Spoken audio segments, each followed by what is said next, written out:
नमस्कार बच्चों, कैसे हो आप सब। आशा करता हूँ आप सब अच्छे होंगे। आज मैं आपके लिए लेकर आया हूँ अर्धवार्षिक परीक्षा कक्षा 7 विषय हिंदी का पेपर, जो आपकी आने वाली अर्धवार्षिक परीक्षा के लिए मोस्ट इम्पोर्टेंट प्रश्न रहेंगे। तो चलो शुरू करते हैं।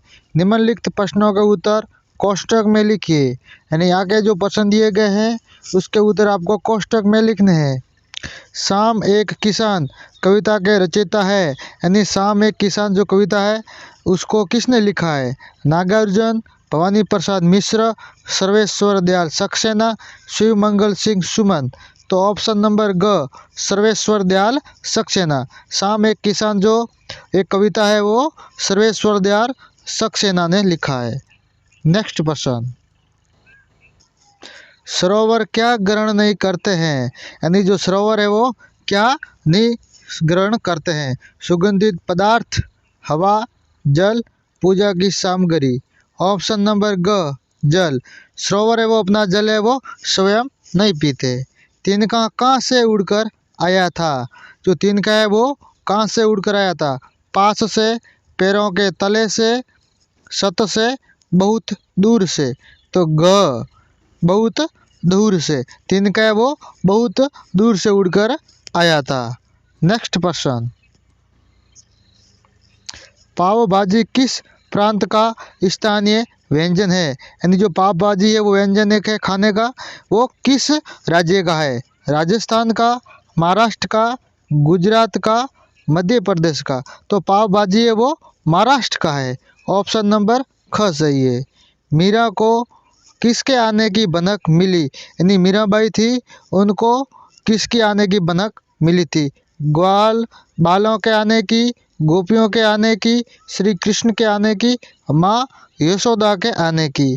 तो ऑप्शन नंबर ग, श्री कृष्ण के आने की। यानी मीराबाई को किसके आने की भनक लगी, तो भगवान कृष्ण के आने की भनक लगी। नेक्स्ट प्रश्न, रिक्त स्थानों की पूर्ति कोष्टक में दिए गए शब्दों से कीजिए, यानी आगे जो प्रश्न है उनकी जो खाली जगह दी गई है उनके जो उत्तर हमें कोष्टक में दिए गए शब्दों से करने। मैं हमेशा से ही अपने आप को असुरक्षित महसूस करता रहा हूँ, यानी वो बोल रहा है कि मैं अपने आप को हमेशा से असुरक्षित महसूस कर रहा हूँ। शरारती और कठोरता शब्द भाववाचक संज्ञा है, यानी जो शरारती और कठोरता जो शब्द है वो किस संज्ञा का शब्द है, भाववाचक। ताजमहल आगरा में बना है, ये वाक्य सकर्मक क्रिया का है। कौन सी क्रिया का है, सकर्मक।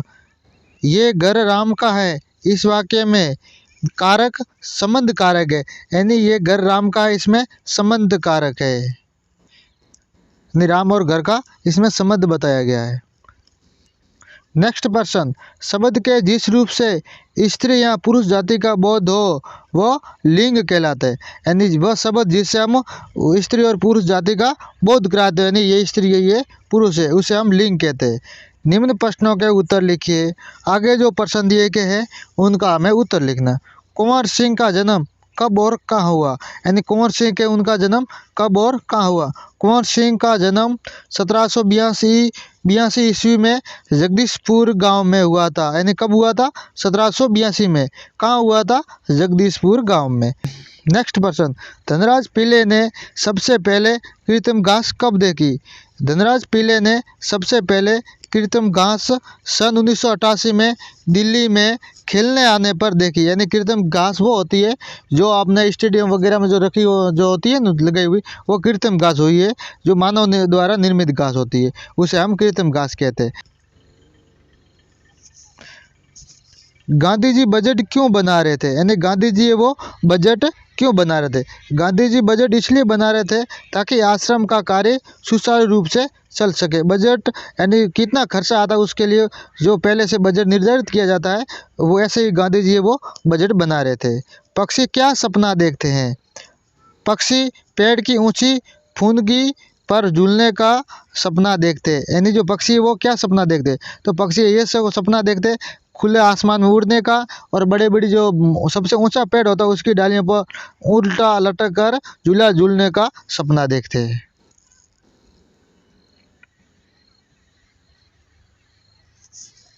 अगला प्रश्न, पाठ में बूढ़ा बाप किससे कहा गया है? तो पाठ के अंदर जो बूढ़ा बाप है वो किससे कहा गया है?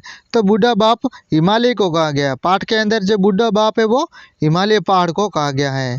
धागों में बंदी कठपुतलियाँ अपने आप को कैसा अनुभव करती है?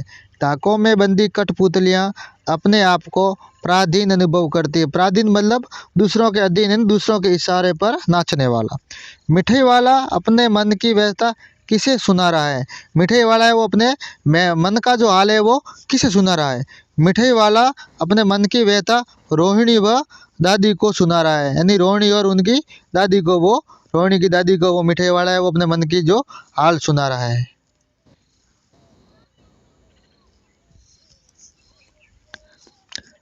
खंबा क्यों झुक गया था? खंबा है वो क्यों झुक गया? खंबा तेज बारिश और हवा के कारण झुक गया था। खंबा क्यों झुका था? तेज बारिश और हवा चलने के कारण। घुटने पर रखी सादृशी किसे कहा गया है? घुटने पर जो रखी सादृशी किसे कहा गया है? घुटनों पर रखी सादृशी नदी को कहा गया है। किसको कहा गया है? नदी को। अपूर्व अनुभव किस भाषा में लिखी कहानी है? अपूर्व अनुभव एक कहानी है, वो किस भाषा में लिखी गई है? अपूर्व अनुभव मूल रूप से जापानी भाषा में लिखी गई है। अपूर्व अनुभव जो कहानी है वो जापानी भाषा में लिखी गई है। चलो अगला प्रश्न। अगला प्रश्न, कवि रहीम मनुष्य को धरती से क्या सीख देना चाहते हैं? यानी रहीम जी है वो इस प्रकृति से मनुष्य को क्या सीख देना चाहते हैं? कवि रहीम मनुष्य को धरती के माध्यम से ये सीख देना चाहते हैं कि जिस प्रकार धरती सर्दी, गर्मी और बरसात सभी मौसमों में समान रहकर उनको सहती है, वैसे ही मनुष्य को भी अपने जीवन में आने वाले सुख दुख को समान रूप से सहना चाहिए। इनसे विचलित न होने से कोई लाभ होता है और न इसलिए मनुष्य को सैन्य भाव की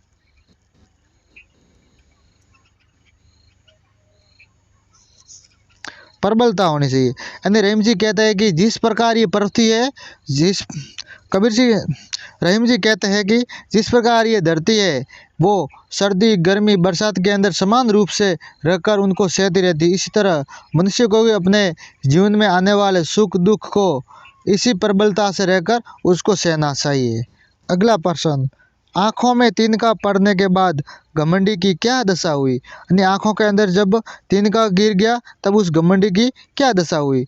आँख में तिनका पड़ने के बाद घमंडी तिल मिला उठा और बेचैन हो गया, क्योंकि उसकी आँख लाल होकर दुखने लगी, जिससे उसका सारा घमंड चूर चूर हो गया। इससे ये शिक्षा मिलती है कि हमें घमंड नहीं करना चाहिए। आगे जो प्रश्न दिए गए 13वां, 14वां और 15वां, ये मोस्ट इम्पोर्टेंट प्रश्न है। वीर कुंवर सिंह के व्यक्तित्व की कौन कौन सी विशेषताओं ने आपको प्रभावित किया? घर पर जरूरी काम है तो अपने प्रधानाध्यापक को 2 दिन की छुट्टी के लिए आपको प्रार्थना पत्र लिखना है और आपको निबंध लिखना है दीपावली और जनवरी, सभी जनवरी पर।